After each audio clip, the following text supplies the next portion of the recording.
नमस्कार दोस्तों, मैं प्रभु सर विधि विषय के साथ आप सभी सम्मानित साथियों का ऑनलाइन प्लेटफॉर्म पे हार्दिक स्वागत अभिनंदन करता हूं। उम्मीद करता हूं कि आप सभी लोग स्वस्थ होंगे, मस्त होंगे। तो आज मैं एक रोचक जानकारी आपको लेकर के आया हूं आप सभी के लिए। कैसी है रोचक जानकारी, उसको देखते हैं। तो देखिए, यहाँ पे एक मामला लिखा हुआ है, स्किन टू स्किन टच मामला। स्किन टू स्किन बिल्कुल सही समझ रहे होंगे, जो समझ रहे होंगे आप कि स्किन मतलब हमारी जो चमड़ी है, स्पर्श से स्पर्श का मामला, यानी कि स्पर्श का ये मामला है। तो आप समझ चुके होंगे कि ये कोई ना कोई विधि से संबंधित मामला है। जैसा कि आप जानते भी होंगे कि मैं मूल विधि एक्सपर्ट प्रभु सर यूपीएसआई परीक्षा के लिए अक्सर मूल विधि पढ़ाते हुए दिखाई देता हूं। तो आज मैं विधि का एक बहुत ही चर्चित विषय लेकर के उपस्थित हुआ हूं, स्पर्श का मामला। आइए देखते हैं और समझते हैं कि क्या हुआ था इस मामले में, और आप संविधान का एक बहुत ही महत्वपूर्ण तथ्य भी यहां पे जरूर सीखेंगे। चलिए देखिए क्या लिखा है। देखिए मामला क्या है, सतीश रगड़े वर्सेस महाराष्ट्र राज्य 2021 का मामला है। बहुत पुराना मामला नहीं है। इस मामले की मैं थोड़ी सी कहानी आपको बताता हूं कि हुआ क्या होगा। इसमें हुआ यह था कि किसी एक बच्ची को एक सतीश रगड़े नाम के व्यक्ति आरोपी वो क्या किए कि उस बच्ची को बहला फुसलाकर अपने घर में ले जाते हैं और उससे लैंगिक संबंध बनाने के लिए उसे क्या करते हैं भाई, उसकी सहमति लेने के लिए उसे स्पर्श करना शुरू कर देते हैं। अब इस लैंगिक सहमति के लिए आप सभी विशिष्ट हैं, आपको पता ही है कि किन अंगों को स्पर्श करना होता है। तो उन्होंने स्पर्श करना शुरू कर दिया और दोनों कपड़े पहने हुए थे, स्त्री भी कपड़े पहने हुए थी। महिला का उम्र 16 वर्ष से कम था, है ना। 16 वर्ष से जब कम महिला का उम्र था तो सतीश रगड़े ने उस महिला के अंगों को छूना शुरू किया ताकि वह लैंगिक संबंध बनाने की सहमति दे सके। लेकिन उसकी माता जब वहां पे पहुंचती है तो माता जब पहुंचती है तो होता है बवाल, लड़ाई झगड़ा, और वह मामला चला जाता है महाराष्ट्र नागपुर के एक जिला न्यायालय में, सत्र न्यायालय में।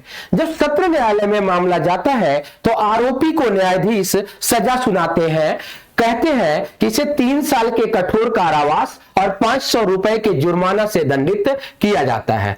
सतीश रगड़े को यह बात हजम नहीं होती, वो चले जाते हैं हाई कोर्ट। कहां जाते हैं? उच्च न्यायालय। तो जिला न्यायालय के बाद आप अगर संतुष्ट नहीं है तो कहां जा सकते हैं? उच्च न्यायालय। ये भी गए बंबई हाई कोर्ट। जब बंबई हाई कोर्ट में यह मामला चलता है तो बंबई हाई कोर्ट के न्यायाधीश ने कहा कि यहां पे स्किन टू स्किन टच मामला नहीं है, यानी शरीर को छूने का अभाव है। क्यों? क्योंकि महिला के अगर स्तन को भी छुआ गया है तो वह कपड़े के ऊपर से छुआ गया है।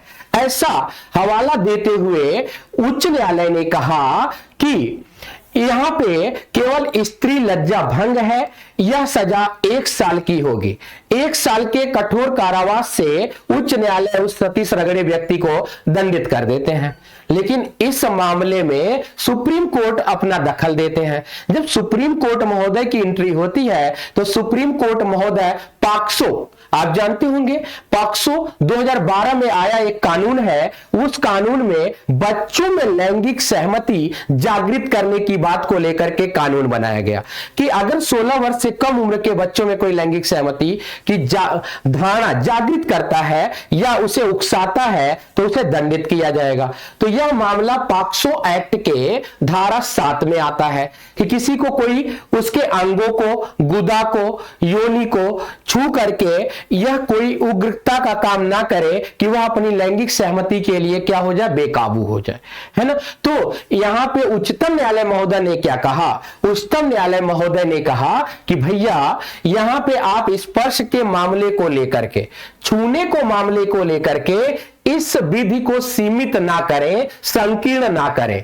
क्योंकि छूने का मतलब यह नहीं होता कि कोई व्यक्ति हाथों में दस्ताना लगा करके किसी भी उम्र की महिला के ऐसे अंगों को छुए जिससे कि वह शारीरिक संबंध या लैंगिक संबंध स्थापित करने की सहमति प्रदान कर दे। तो अगर क्या दस्ताना लगाकर कोई किसी के अंगों को छूता है तो क्या वह स्किन टू स्किन टच हुआ? नहीं हुआ। तो क्या वह अपराध नहीं होगा? उच्चतम न्यायालय ने यह बात पूछा और इस मामले पर सीधा रोक लगा दिया। इसी मामले को लेकर के मैं आप सभी के समक्ष उपस्थित हुआ हूं। तो है ना शानदार टॉपिक और रोचक तथ्य। तो आइए देखते हैं कि हमारी पीपीटी या क्या जानकारी आपको देती है। मैंने कहा आरोपी कौन था? सतीश रगड़े। सतीश रगड़े क्या थे भैया? आरोपी थे। सतीश रगड़े ने क्या किया? सतीश रगड़े ने क्या किया? तो इसको हम एक्यूज्ड बोलेंगे, एक्यूज्ड बोलेंगे। एक्यूज्ड थे, उन्होंने एक युवा लड़की जिसकी उम्र क्या थी? 16 वर्ष से कम थी, उसको बहला फुसलाकर अपने घर ले जाकर उसके साथ लैंगिक सहमति की मांग के उद्देश्य, लैंगिक सहमति की मांग के उद्देश्य से लड़की के अंगों को क्या किया? उन्होंने छुआ, टच किया। ठीक है, जब वो छू रहे थे तब लड़की के ऊपर वस्त्र था, लड़की के शरीर पर क्या था भैया? वस्त्र था। ठीक, तो इन्होंने कहा कि स्किन टू स्किन टच मामला, यानी वस्त्र के ऊपर से छुआ तो वह स्किन टू स्किन टच मामला नहीं हुआ। ठीक, आगे देखें, पीड़िता की मां ने पकड़ लिया, यानी जब इस घटना में पीड़िता की मां का इन्वॉल्वमेंट होता है तो बेटी ने घटना के बारे में मां को बताया और उसकी शिकायत पुलिस में कर दी। भैया जाहिर सी बात है, जब ऐसा कभी भी मामला होगा तो आदमी किसके पास जाएगा? पुलिस के पास जाएगा।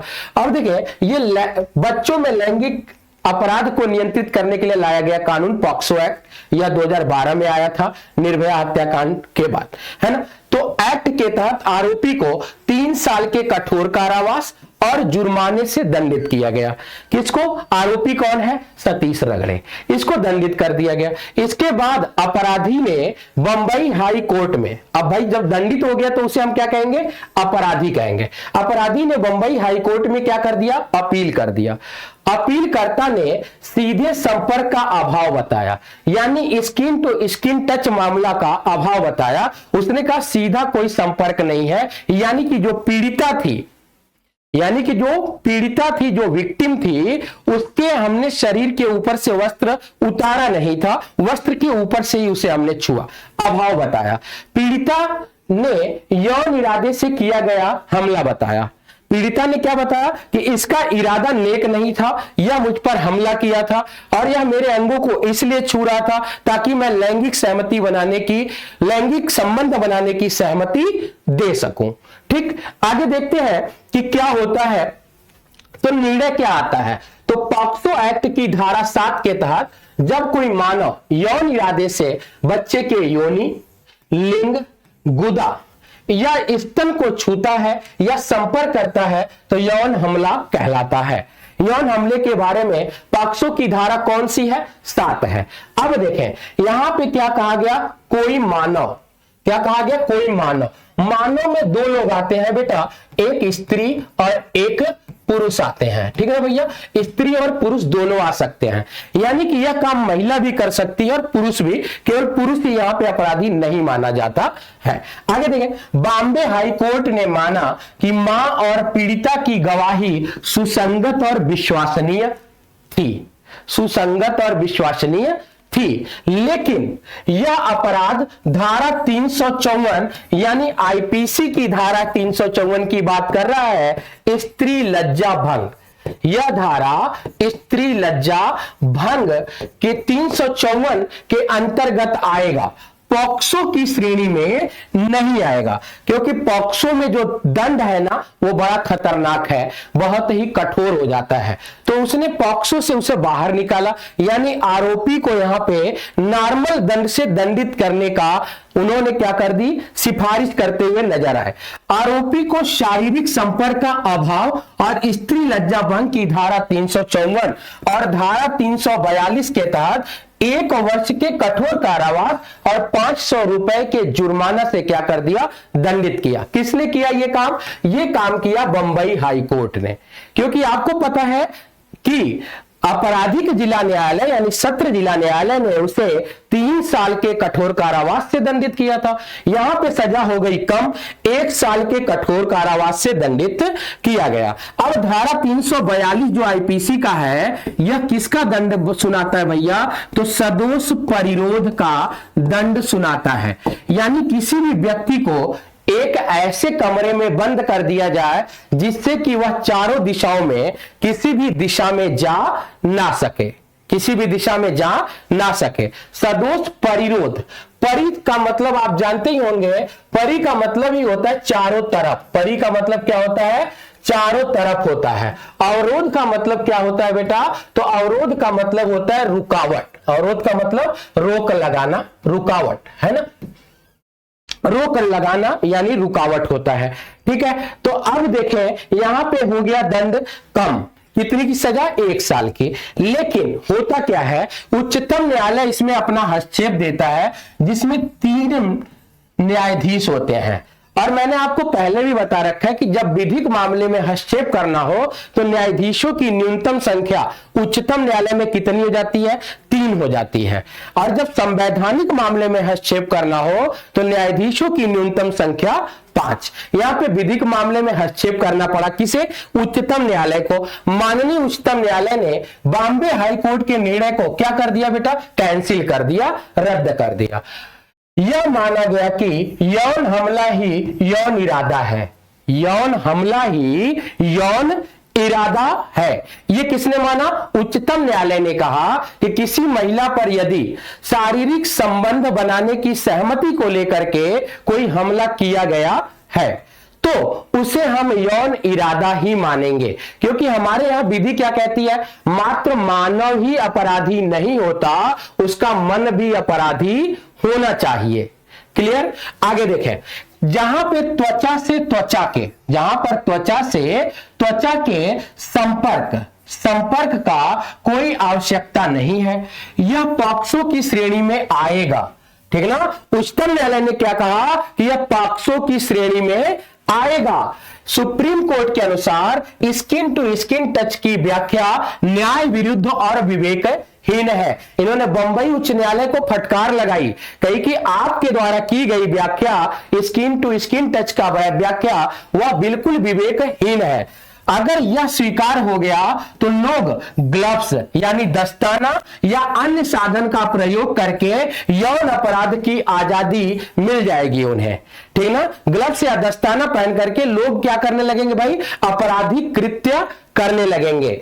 यहां पे उच्चतम न्यायालय ने एक बहुत बड़ी घटना होने से रोक लगा दी, तो बहुत ही जबरदस्त और सम्माननीय निर्णय उच्चतम न्यायालय का आया। आपने इन्वॉल्वमेंट क्या देखा? आपने देखा कि मामला पहले जिला न्यायालय पे था, मामला पहले जिला न्यायालय पे था, जिला न्यायालय के बाद मामला हाई कोर्ट, फिर कहा गया सुप्रीम कोर्ट। ये क्या दिखाता है? तो आप कहेंगे यह हमारे न्यायपालिका का एकीकृत होना दिखाता है, न्यायपालिका का एकीकृत होना प्रदर्शित करता है। और ये हमारी न्यायपालिका का गठन किसके द्वारा किया गया है? तो संविधान के द्वारा किया गया है। तो एक बहुत ही शानदार और रोचक तथ्य आपको यहां पर जानने को मिला।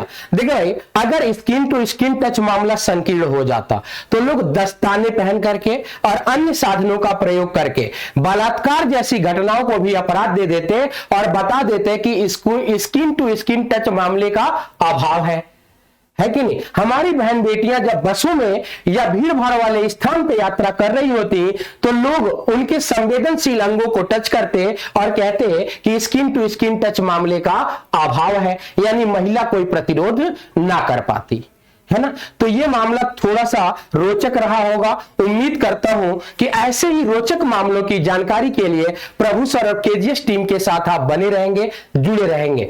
तो धन्यवाद, नमस्कार, आपका दिन मंगलमय हो।